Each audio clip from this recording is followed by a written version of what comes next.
प्रथमतः आपल्या सगळ्यांच्या साक्षीने अतिरिक्त पॉवर ट्रान्सफरचं लोकार्पण सोहळा या ठिकाणी पार पडला असं या ठिकाणी जाहीर करतो। उन्हाळ्यामध्ये चिंचोली आणि इतर परिसरामध्ये अतिरिक्त भारामुळे बऱ्याच अडचणी मागच्या काळामध्ये उभ्या राहत होत्या आणि आपल्याला सांगायला अभिमान वाटेल की रात्रीची धास्ती आणि शेतकऱ्यांना मध्ये पीक परिस्थिती या सगळ्या गोष्टींचा जर विचार केला तर आपल्याला रात्रीच बऱ्यापैकी चांगली लाईट मिळत असल्यामुळे आपण रात्री शेतकरी आपल्या शेतामध्ये जात होता। पण मला सांगायला अभिमान वाटेल की मी यशस्वीरित्या हे सांगू शकतो की लोकप्रतिनिधी म्हणून की महाराष्ट्रात काय आहे, सगळीकडे जे काय योजना चालल्या आहेत त्याच्यामध्ये सरकार आदरणीय मुख्यमंत्री असतील किंवा उपमुख्यमंत्री असतील यांच्या मार्गदर्शनामुळे शेवटी आपल्या ताटावर किती खेचता येईल हे आपलं काम लोकप्रतिनिधीचं असतं। आणि मला सांगायला अभिमान वाटेल की जळगाव जिल्ह्यामध्ये माझा एकमेव मतदारसंघ असा आहे सध्या की त्याला शेतकऱ्याला दिवसा लाईट मिळते शेतात 100%। ज्या एकही बेल्ट नाही की ज्या बेल्टमध्ये आमची दिवसा आता लाईट नाही, त्यामुळे शेतकऱ्यांना जो रात्रीचा झोप त्याची मोडायची, रात्री लाईट गेल्यानंतर विचू साप या सगळ्या गोष्टींशी त्याला मुकाबला करायचा लागायचा, या सगळ्या गोष्टींचा या ठिकाणी बचत झालेली आहे।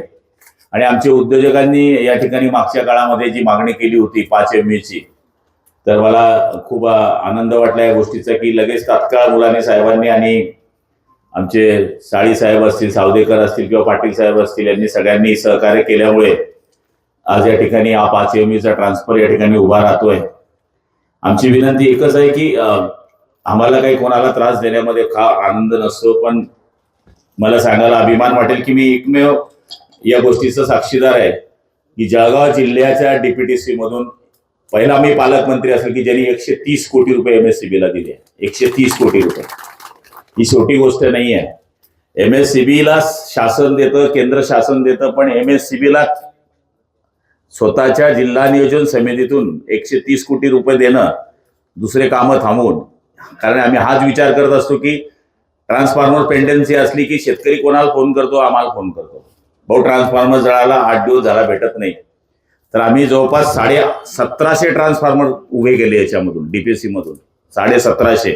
आमची पेंडन्सी मला वाटतं आता पाटील साहेब 2-3 दिवसाची असेल जास्तीत जास्त, सावदेकर साहेब किती 2 दिवसाची पेंडन्सी। नाही तर मला आठवतं की एक काळ असा होता, मी तो काळ बोलणार नाही आणि मला कोणावर टीका नाही करायची, 15 दिवस त्या गावाला ट्रान्सफॉर्मर मिळालं नव्हतं नांद्रा बाजाराचे। मी जेव्हा मग ज्यावेळेस माझं त्यांचं झमकाझमकी झाली त्यावेळेस मला वाटतं तुम्ही नव्हते, ते नवीन आपलं काय आलं होतं ते क्रॉम्प्टन होतं। मग मी माझ्या पद्धतीने ते काय करायचं ते केलं आणि ट्रान्सफॉर्मर गावात गेल्यानंतर लोकांनी काय केलं होतं माहितीये, ट्रान्सफॉर्मरची मिरवणूक काढली होती। हे मी डोळ्यांनी पाहिलंय, म्हणजे ट्रान्सफॉर्मर मिळणं सुद्धा त्या काळामध्ये मुश्किल होतं, अशी परिस्थिती होती।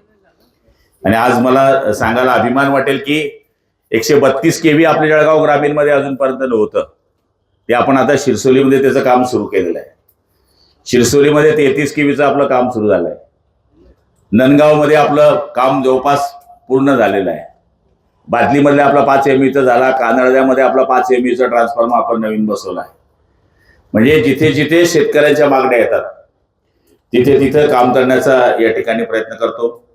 इन्फ्राच्या अंतर्गत जवळपास 20 कोटी रुपयाचा खर्च आपल्या मतदारसंघामध्ये झालेला आहे। आणि छोटे छोटे वस्तीमधले पोल सुद्धा जरी टाकायचे असले साहेब तर आम्ही जिल्हा नियोजन मध्ये पत्र देतो, तिथून मंजुरी घेतो। आमची एवढीच विनंती आहे की एक वेळेस आम्ही शेतकरी सहन करून घेऊ, पण उद्योजकाला फार त्रास होतो, कारण की उद्योजकाला मजुराला पैसे द्यायचे, जे लाईट गेली तर असं म्हणता येत नाही की तुला मी पैसे देणार नाही, तो लॉस होतो, त्याच्या प्रोडक्शनवर लॉस होतो।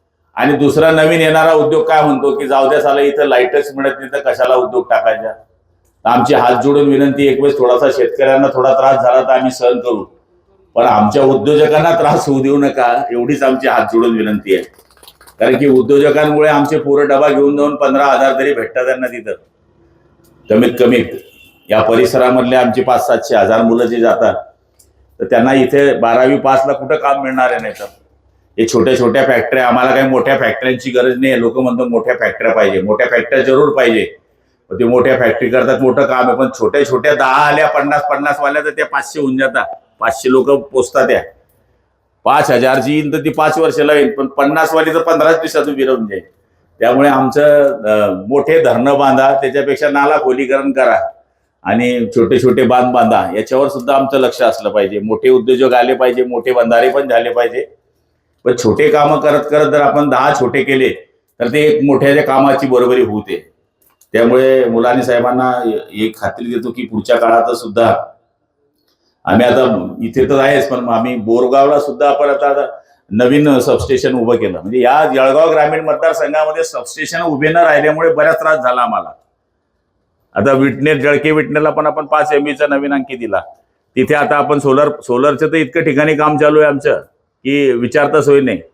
फक्त विनंती आहे की तुमचं स्मार्ट मीटर लय प्रेम करतं आमच्यावर, ते सांभाळा बाबा तुम्ही. अरे इतकं बिल येतंय साला का, ते लोक रोज सकाळी निम्मे लोक तर आता बिलच घेऊन येतात माझ्या घरी. भाऊ इथलं बिल होणं भाऊ. आता काल परवाकडे